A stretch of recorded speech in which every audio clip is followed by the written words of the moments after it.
Ravalli County Commissioner Chris Hoffman says a statement on Governor Bullock's order for masks to be worn in public was not an attempt to rebel against any health directives, but just to ask people to respect different opinions.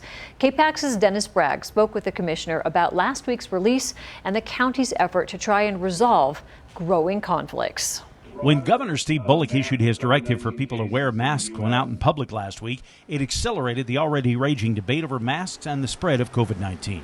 In smaller counties like Ravalli, that dispute is especially vociferous, leading to confrontations as businesses try to follow the guidelines. Now we're seeing a division between people who want to wear masks and believe it will help and those that just don't think the numbers add up.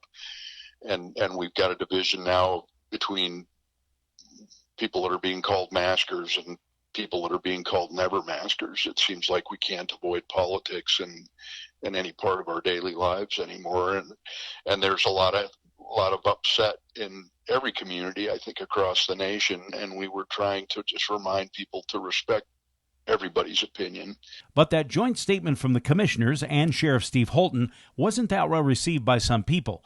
Although it used similar wording as the governor, the statement the county wouldn't be enforcing the mandate was taken by some as Ravalli County ignoring the state directive and was at least partly responsible for the sudden resignation by Ravalli County Health Officer Carol Calderwood. It, in no way was us flouting directives from public health or anywhere else. It was just basically it should be taken at face value that there will be people who choose not to follow the directives. At least my intent in signing on to that and helping to write it was to try to unify the community to just calm down a little bit. Hoffman, who spent years as Ravalli County Sheriff, says the pandemic has presented local governments with some unique challenges, pointing to gaps in the way state law addresses health emergencies.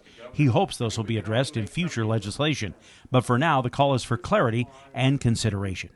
There's just a lot of hostility, and I think it's primarily born of the stress of the situation, and I think that's what we were just trying to remind people that everybody has a right to their opinion and to just respect one another.